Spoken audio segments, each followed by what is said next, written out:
It's a egotistical jackass who's saying, I can write a better story than Tolkien. Watch me. Yep. Me write with pen on paper, make woman Crayon. cook. You don't like, you sexist. Off.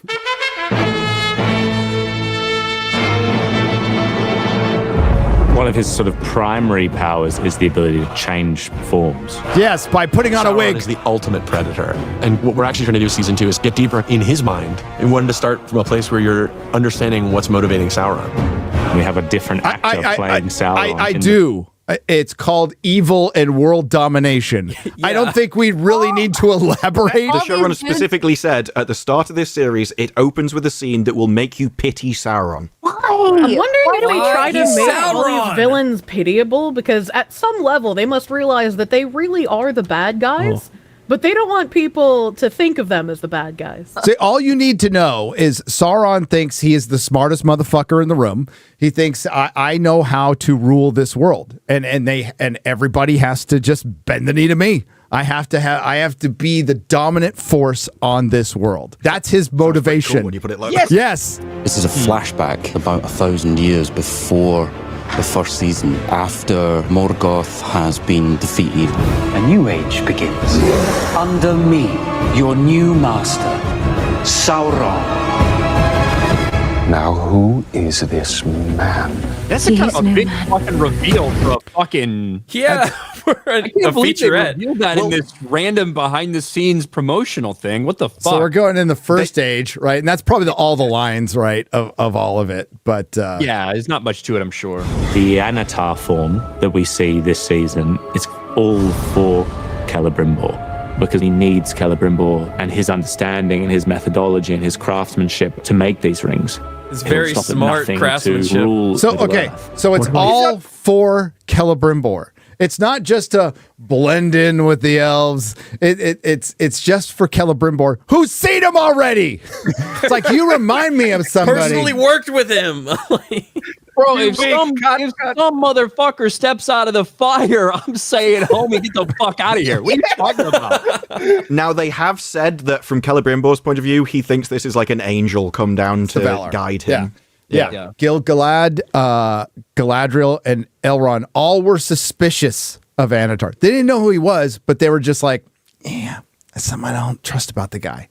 The hairline, you know? Yeah. Yeah, well, yeah, they look around, they're like, hey, we all live for like thousands of years, right? We kind of like all know everyone, right? Like, it's not like new elves just pop up randomly, right? Who the fuck are you? I am a sharer of gifts. Oh, God, thanks for telling us. That's so fucking on the nose, by the way. My name is Anatar. Some call me Lord of Gifts. Are you some kind of Lord of Gifts? Season 2, he's much more out in the open. Audiences know who he is, even if not all the characters do. And no matter who he has to betray, kill, everyone else is just standing in the way. It's a great character. Charlie's done and is doing a magnificent job. He gets to be different people. Sauron is... An actor has to be different people. What? I'm just by myself. He's doing the base minimum amount of work to be an actor. He's acting. He's playing different people. But he has the same face. I know.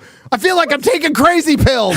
Oh my gosh. It's because they might just do infantilize quantum the leap. viewers. They think in their mind that the viewers won't be able to keep up if they don't have the same face. So it's a suspension of disbelief in a narrative component because you're all too dumb. Well, they just count on it. Most people aren't going to know it, and they just think, well, we'll make this for the normies. It's like, didn't you pay $250 million just for the rights for the built-in audience? Is the embodiment of evil. When left unchecked, it can be slippery. It can creep up on you. Yeah, I feel the same way about Amazon. So, yeah. Is it creeping up on you if it comes out of a fire? Yeah, it's sneaking up by walking out of a fire. I know. I just want to say, as someone who's never watched these series, they all blend together. Like, if you showed me side-by-side trailers of, like, Star Wars without the lightsaber scenes, and like this, I wouldn't be able to tell you which series it was from. Like, this is the they all just blend together now. They all just wear cloaks. Willow, Blood Origin, they all, Wheel of Time, Rings of Power all look the fucking same. If I look at the original like Star Wars and the original Lord of the Rings, like I can tell them apart perfectly fine because they have a series identity. But like all this new slop coming together, like it doesn't. Like I can't tell you which one is which. There's always something in really bad people that people love. They're seductive. Oh, well, there's your first LGBTQ plus character in Tolkien.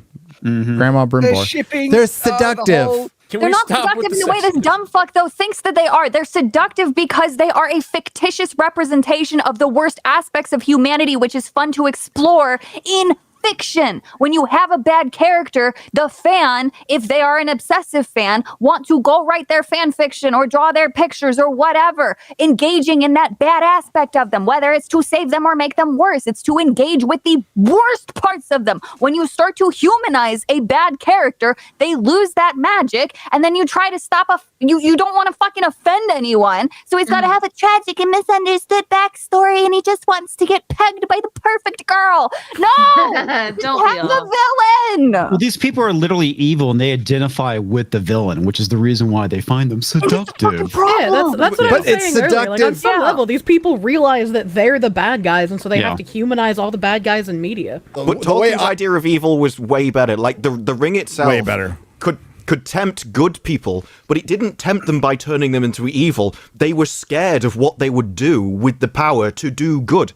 It's the entire idea that a good person will oppress you. He's a worse tyrant than an evil person, because an evil person will at least be satiated by the pain, whereas a good person will just keep going because they think it's for your own good.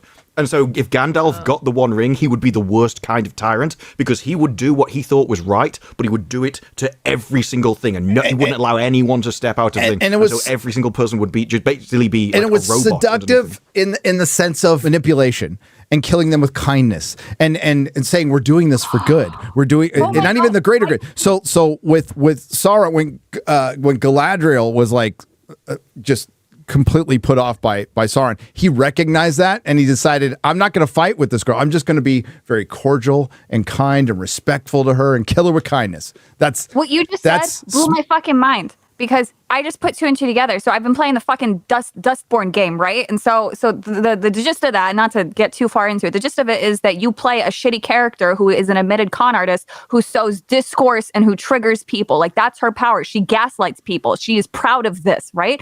What you just said ties into that. They think manipulation is sexy. Yeah. Yeah, when that's all that they're doing, and especially when they infantilize language in places like YouTube and Twitch, where we have to use like unalive or whatever, because we can't use real language.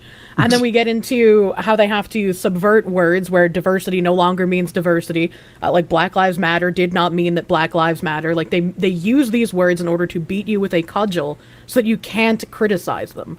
And so manipulation is all they know. So it doesn't really leave too much room to wonder that they're trying to glorify that and be like, well, he's maybe not such a bad guy after all. Well, manipulation is the only tactic that the weak can use, because they can't actually fight up front because they would just lose. And so they have to do the passive-aggressive subversion thing.